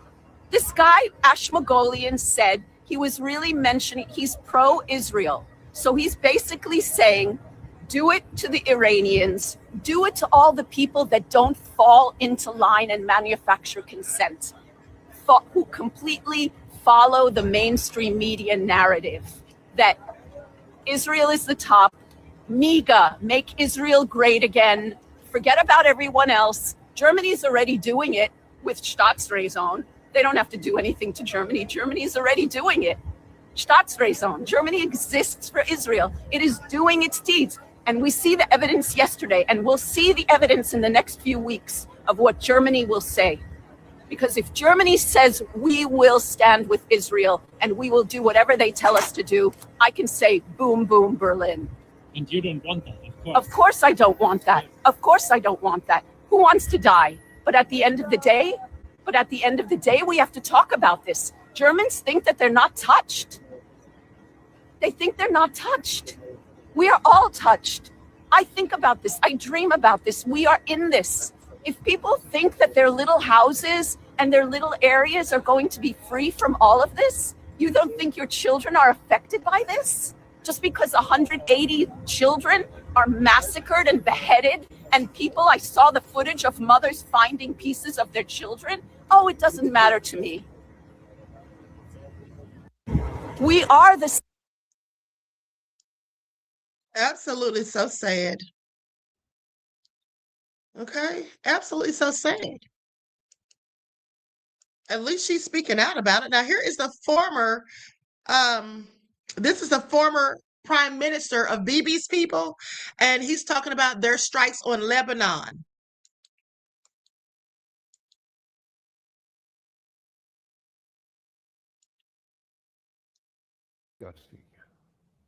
It's not something that we can be proud of. What happened in Lebanon on Wednesday, that would seem to be another sort of use of extraordinary military force, but to what strategic end? Given the sheer scale of the devastation, the civilian loss of life, the potential turning of people who are upset with Hezbollah and making them even more coalesced around an outrage against Israel. I mean, what's the long-term objective of such a mission as that? Well, we definitely must recognize the Hezbollah as a danger to stability and to the safety and security of the north part of the state of Israel. The fact that Hezbollah is now equipped with so many rockets and missiles, and they are shooting on a daily basis, is something that must be dealt with. The question is how. In order to bring about the disarming of Hezbollah, there is no question about it. Hezbollah must be disarmed. The question is how can we do it with a minimal amount of casualties for us and casualties for civilians in Lebanon. What was your reaction to the images that came out of Lebanon on Wednesday? Very disgusting. Very. It's not something that we can be proud of. Very disgusting.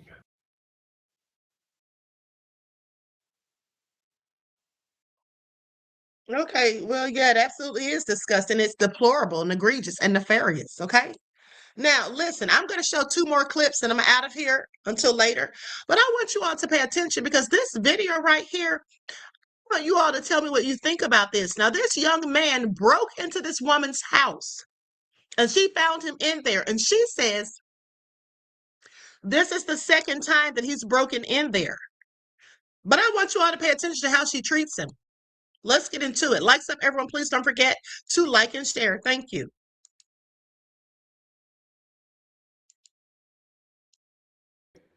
If you can, the last time you came here, you said because Gucci Mane and Wiz Khalifa were having a party. What are you here now? Why did I come in my house and you're in here? Because I am under a lot of magic right now. Say, man, look, I could kill you right now. This your second time coming in here. I know. Why do you feel like it's free to keep breaking in my fucking house? Huh? I mean, you can do whatever you want with me. I'm dead serious. I will like get on my knees and pretty much say that I am under so much. Do you live in this neighborhood? Yes, I live 4 houses down. Why were you just sitting in the restroom? Because I was so scared of somebody trying to kill me, dude. My own brother busted through my door with a screwdriver and literally was going apeshit. That I wasn't taking my meds, that I was staying up late, and he was scared. I thought when the police took you last time, you were in the hospital. And they said you were going to be gone away for a while. When did they release you? Pretty much like a week ago or something. And you want to come up in here? Why do you keep wanting to come here? Dude, I'm scared. I was dead. Why do you keep wanting to come here? Somebody. Why do you keep wanting to come here? This place is safe. We're serious. Give me a hug. Why are you here? If you can. The last time you came here, you said because Gucci Mane. Did y'all hear that? She said, give me a hug. What in the hell is wrong with her? He broke in your house and he's running game. Lady, you're an idiot. This video ticked me off because I can guarantee you that even though she's black, if a black person, his age, his weight, size, and everything, broke into her house and she caught them in there, especially for the second time, would she ask them for a damn hug? Of course not. But let's go to part 2.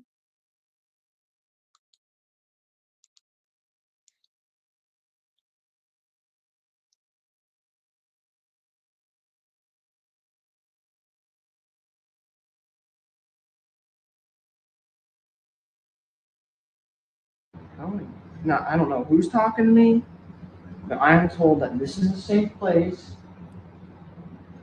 I'm going to sit back down so I don't sketch you out, because I want you to know I'm a good person. Yeah, you seem like a very nice person. Do you know anything about what? I appreciate that. The first thing you did was grab me and said you're going to pray for me. You said what? The first thing you did was grab me and say you were going to pray for me. Because they keep telling me. No, I don't know. Now, let me tell you all something. So I was watching this video on Instagram, those clips on Instagram. I was reading the comments and people were saying, specifically snowflakes, they were saying, oh, you're so kind to him. Oh, he feels safe with you. Oh, he just needs help. He feels threatened. Oh, he's afraid. First of all, I'm sorry. Afraid of what? Now, the first time he broke in, he told her that there was a Gucci Mane concert or something. What the hell did that have to do with him breaking in her house? And then you come home and you find him in your bathroom? Girl, are you sick? And then he says he lives just 4 doors down the street. Well, who's he running from if he feels so frightened and scared? He was with the police a week ago when they arrested him. So why did he explain that to the police? Okay, I find it interesting. I find that all interesting. I'm sorry, that is not working. I want you all to pay attention, Black people, because there are some of our people who are so foolish and obtuse. Okay, they will fall for anything when it comes to people who don't look like them because they want a close proximity to those type of people. Okay, and if you all remember, there was a video that I showed you all years ago where there was a I sketch. I have to disagree. She's not too trusting. She's maybe too trusting of people who look like him. But like I said, you break in her house, or if it was somebody like me, or somebody who even looks like me in her house, she would not have been asking for a hug. I guarantee you. But if you all remember, some years ago, I showed you a video of this white guy who was stealing food out of the Walmart. He had the food tucked in his pants, his shirt pulled over it. He was stealing, and then he got caught by the security guard. Okay, the security guard was Asian. Now, the reason I'm saying everybody's race is because race has a lot to do with how this all turned out. Okay, that's why I'm telling you the security guard was Asian. The guy that was the thief, he was white.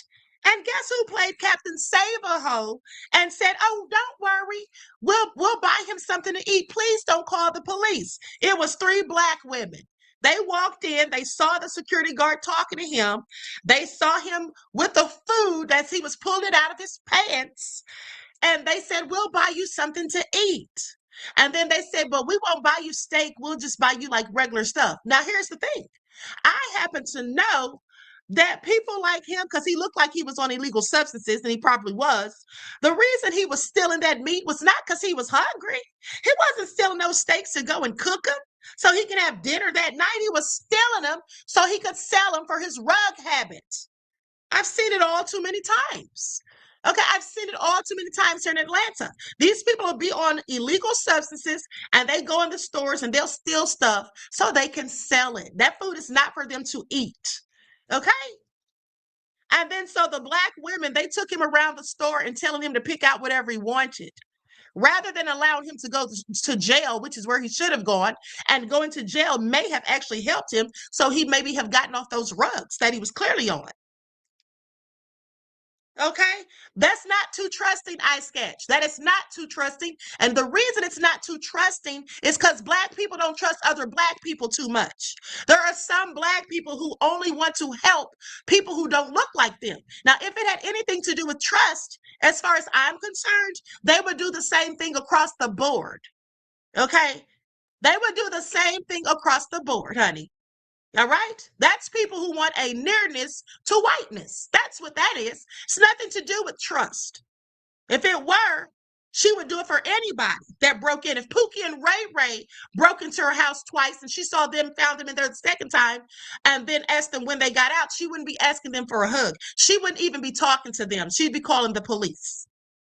Okay, please pay attention. It has nothing to do with trust. Black people who do things like that, it's not about trust. It's about them longing, being thirsty to be accepted by the status quo. That's what it is. Take my word for it. Take my word for it. Now, with that all being said, as I told you all, the people in the comments were just going in, saying, "Oh, he's helpless. Oh, he's this and that. He felt safe with you," and all of that. Like, sit down somewhere. Okay? Now, the same people, mind you, who didn't look like me, who were saying all of that, yeah, they're thirsty. Absolutely. That's what I said, and that's exactly what I mean. Now, here's the thing. Yeah, asked him for a hug after he broke in? Like, are you crazy? She's going to learn the hard way, I promise you. Just wait and watch.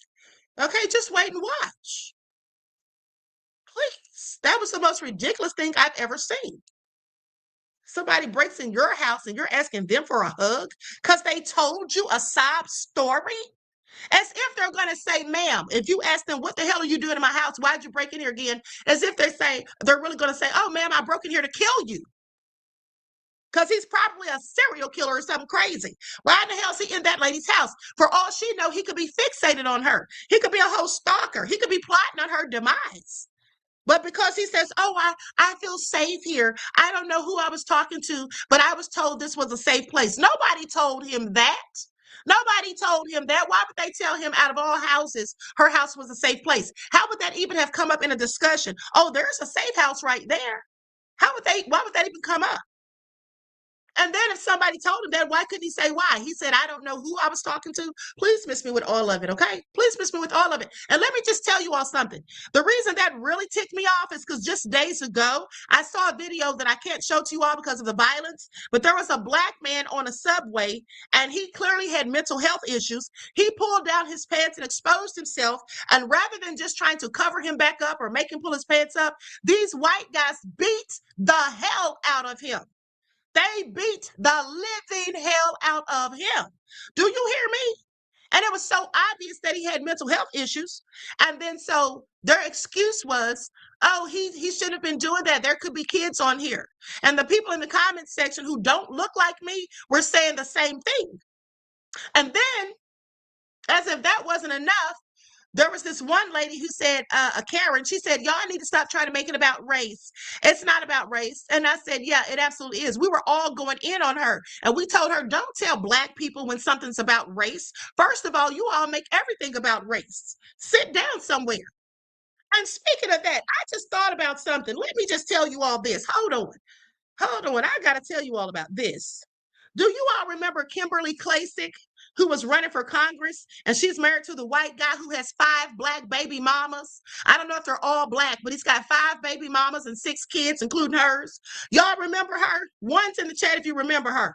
Because I got to tell y'all about her.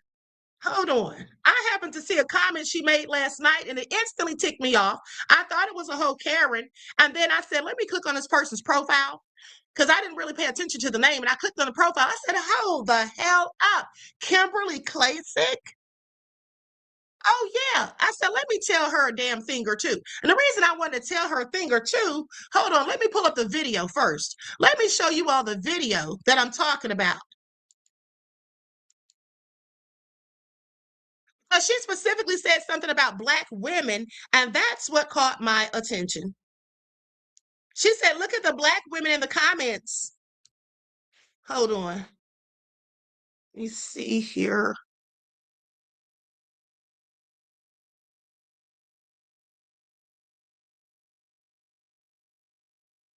I don't think I sent it to my email, or did I? Hold on, let me check one more spot, beloveds.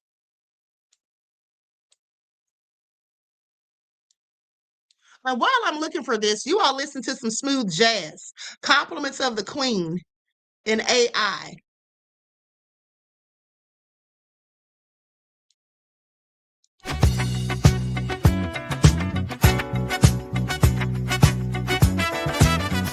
Lights shining now in the moonlight, girl, can't help but feel this connection flow with every move. Too long floor where you smile makes me want more. Heartbeat and sing at the sound of soul. Tonight we dance, just lose control. I can't resist. Go and take it, you move. It's feeling bliss. Your boys station hum. The stars above, this night is ours. Wrapped in our love, the band is playing. Our melody sweet, can't help but feel the rhythm in my feet. Even like that. Like the earth is spinning. On those to dance, where we both live. You got that groove.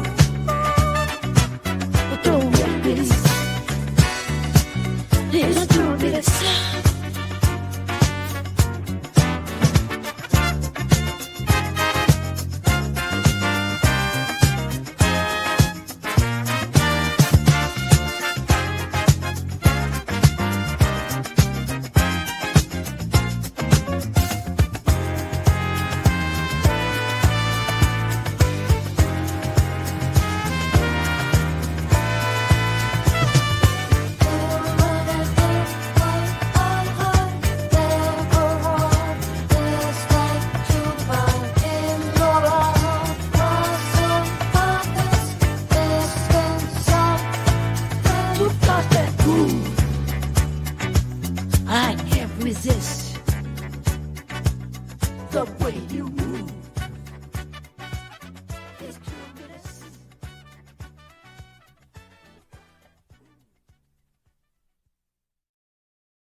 Okay, sorry, I didn't realize that ended. Okay, with that all being said, listen. He said, I like Queen's commercial breaks. Okay, listen. So here's the thing. I didn't find the video, but let me just tell you, I wish they had the thing on Instagram where you can go back and find the videos that you already watched, just like you can do on TikTok. But unfortunately, you can't do that. But so I'm going to send you the screenshot because what happened is, here's the thing. There was an Indian guy and he was a dark-skinned Indian. Okay, he was a dark-skinned Indian. And so here's the thing. He was outside of this Karen's window and he was going off. And he was telling her, come outside and walk your dog if you want to. He said, I'll slap you. And he was zesty. Okay, he was zesty. And so with that all being said, she was standing there and she was telling her friend, record him, record him. Now, here's the thing. When I'm sitting there watching him talk trash to her outside of the window, I knew that Karen was the aggressor, that she started something. I knew that Karen did something to warrant that response from him. And I'm not saying his response was correct, but I'm telling you that I knew that Karen was the culprit. And come to find out, she absolutely was. Let's go to the screenshot. I wish I had the video because it was hilarious. Okay, there you can see Karen looking out her window, and there you see him. And it says, just an average day in Miami. Now, he's standing outside of her window talking trash. He said, yeah, come on out here. Come on out here. Walk your dog if you want to. He said, I'll bet you I'll slap you in your face. And so I said, what did Karen do to this man? And so I started reading the comments. And the first comment I saw was Kimberly Klasick saying, look at the Black women in the comments condoning it. And so I started reading the Black women's comments, and they were all going in because they knew the full story. Because the guy posted the real video or his video of what happened prior on his Instagram. So here's what happened, folks. This man and her were outside.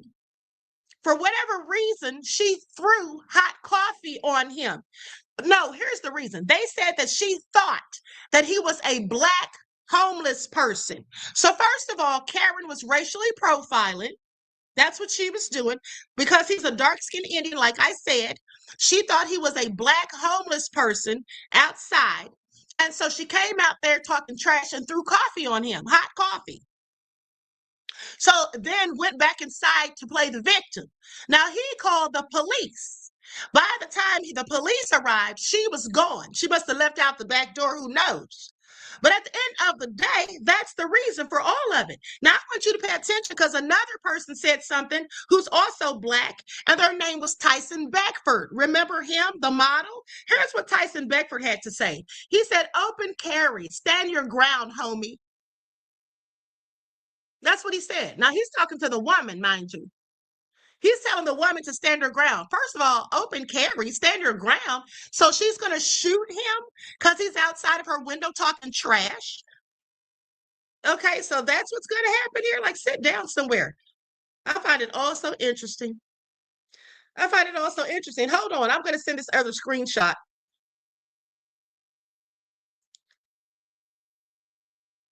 So Kimberly Klasick, so let me just tell you what I told her. After I found out the real reason for why this man was outside of her window, I told Kimberly Klasick, rather than worrying about what Black women are saying, you need to worry about your husband with his ghetto, raggedy self and all those darn kids he has and all those baby mamas. That's what you need to worry about. Isn't one of his baby moms a stripper? Yeah, you need to go worry about that. Okay, that's what you need to do. And mind you, she has on her profile on Instagram that she's running for Congress, and then talking about she was endorsed by Trump. So just to give you an idea of what kind of Negro she is, okay? Please pay attention. She's one of those. All right, she's one of those. Bragging about being endorsed by Trump. Honey, that's no flex. I'm sorry if you thought it was. Here's a better picture. Look at his demeanor on here. Look at his stance.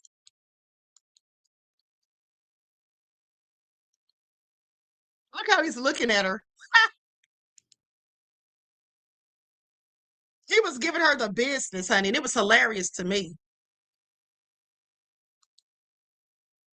So yeah, I was so thrilled that everybody called her out on her BS, and I'm so glad that he had the video of what happened prior, because there is a Karen yet again playing the darn victim, and that's what they're professionals at.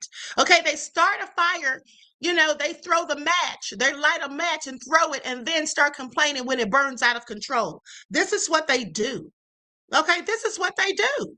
And Tyson Beckford talking about open carry. You're going to shoot somebody because they're outside of the window after you threw hot coffee on them and you racially profile them? Even if you thought he was a black homeless person, that doesn't give you the right to throw hot coffee on someone. And how you also know she was the aggressor and the one who started it is because he's the one who called the police. Karen, why didn't you call the police, boo-boo, if he's outside of your window?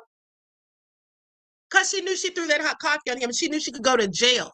Okay, that's why she dipped out before the police got there. Oh, and by the way, just for more context, let me just say, he also said that this all happened a month ago. And Karen just now posted the video. She posted the video a month after it happened. Clout chasing, I guess, or trying to play the victim. I don't know. But anyway, with that all being said, I have one more video to show you all, and then I'm out of here. Now, I want you all to pay attention because I found out you all may remember the other day when we were talking about Melania and her speech and how these women are coming out to expose her. You may remember I showed you this video here. Okay, I'm going to mute the sound because it has music playing. But if you remember this video, I told you all that Melania looked like she saw a ghost when she looked over and saw that someone was recording her and Donald Trump. Watch her face closely. And now I know who exactly was recording her. Watch her face. Her whole demeanor changes. Look at her.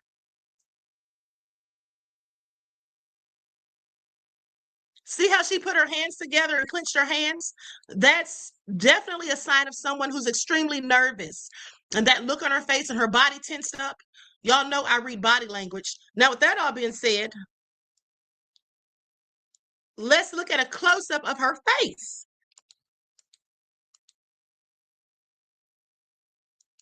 Here it is. Look how she's looking. She clearly looks spooked.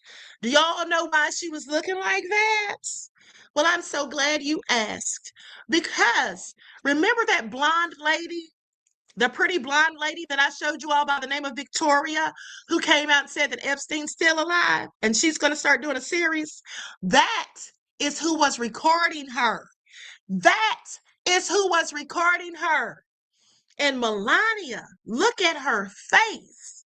Now imagine that. Imagine that. She probably couldn't believe it. Okay? Please pay attention. It's all about to come out in the wash. It's all about to come out in the wash. Now, I have one more video. I almost forgot to tell you why they're saying that Donald Trump might be on the DL. Well, I already thought he was on the DL, to be honest, after I heard about what Sasha Riley had to say about him and also the stuff in the Epstein files, but specifically what Sasha Riley said about him. But check this out. Now, you all saw this clip already. I showed it to you when Trump was at the UFC fight and how he was all over that guy Costa. But just pay attention because this TikToker pointed it all out. Who has Donald Trump? Hold on, let me say one more thing. I also clipped the video. I clipped the ending of the video because he started playing the song by Whitney Houston, "I Will Always Love You," when he was showing how Donald Trump was looking at the guy. It was so hilarious. But I didn't need any copyright strikes, so I clipped that part out. And I didn't have time to edit it. That was just easier to do. Who has Donald Trump smiling like this? I know you think it's Melania, but it's not. Meet Paulo Costa, a UFC fighter that Trump couldn't seem to keep his hands off of. Go do what you're doing. You're a beautiful guy. Great fighter. Thanks. put me to more than when they stop fight. I'll give you Ahmadiyyah. Let's go good. I'll give you Ahmadiyyah. Let's go good. You're too good looking to be a fighter. You are a silk fighter. Thank you, man. Thank you, sir. Thank you. That's funny. Thank you, Mr. Trump. And look, who is there? President Donald Trump and fight. Did you all see it?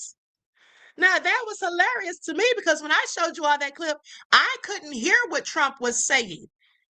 I couldn't hear what he was saying. But to find out that he's telling this grown-arse man that he's beautiful, that you look too good to be a fighter, and then slapping him on the thigh.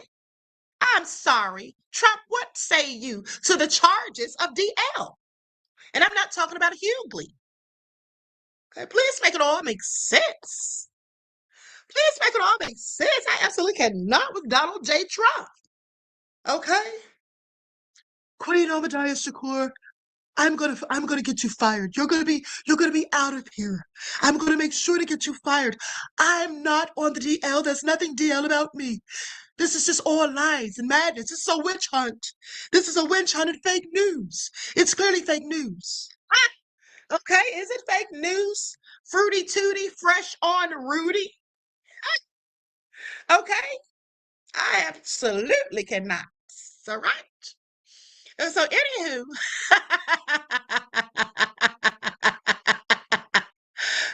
I'm sorry, but I just had a notion.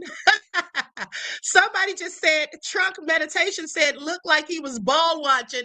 Okay, and when you said that, I literally pictured him in a ball gag. Like on Pulp Fiction, okay, with Ving Rhames. I absolutely cannot. Okay, Deronda said from the rooter to the tutor. Yeah, okay, I am so done. I am so done. And the funny thing is, the interesting thing is, he's so against immigrants. Is he not? He's so hateful towards immigrants, but not this young man. That young man is too beautiful. He looks too good to be a fighter. Didn't he say, I would hug you? Honey, Donald Trump, please sit down somewhere, okay? Touching on that man's thigh like that. Claudette said, yikes. Well, okay, I am so done. Anyway, with that all being said, that's the news for now, beloveds.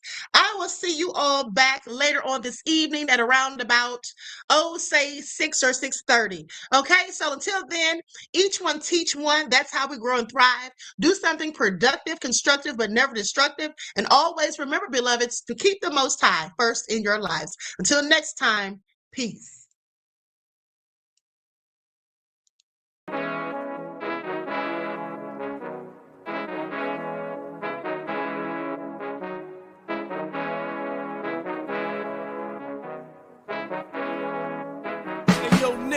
With that gold all in my skin, God all in my blood, kings all in my circle. You touch one of mine and you're done. They show no love for the queen. Why you hating on me? Is it cause I'm free and I got Malcolm X in my jeans? I got dreams like King Luther, shed blood like Kunsa. You ain't helping my people, I ain't got nothing to say to ya. I want all the smoke like hookah. Talking reparations, America won't be great until they give us compensation. I'm like, I'm the hottest right now. See a bunch of lames out here trying to jock on my style. They be doing too much. I'm the queen, it's too easy. It's like they all at Popeyes, how they be talking so greasy. I just sit back and laugh while these haters get madder. So nefarious how they don't want my pockets with cheddar. I tell them they can do better. These snakes in the grass can leave a bite on your ass, cause y'all be trusting too fast. I got my foot on the gas, other one on they necks. Dropping receipts on haters, you better show some respect. I'm never facing regrets, we only facing the threats. Running through every challenge like a relay, break no sweat. It's a cold game, so I got that blanket with me. Now that my people awaken, ain't no going to sleep. I do not play by my piece. This time I'm playing for keeps. You talking slick, but when I see you like them ends, we gon' meet. And I got gold all in my skin, God all in my blood, kings all in my circle. You touch one of mine and you done. They show no love for the queen. Why they hating on me? Is it cause I'm free and I got Malcolm X in my jeans and I got gold all in my skin? God all in my blood. Kings all in my circle. You touch one of mine and you done. They show no love for the queen. Why they hating on me? Is it cause I'm free and I got Malcolm X in my jeans and I got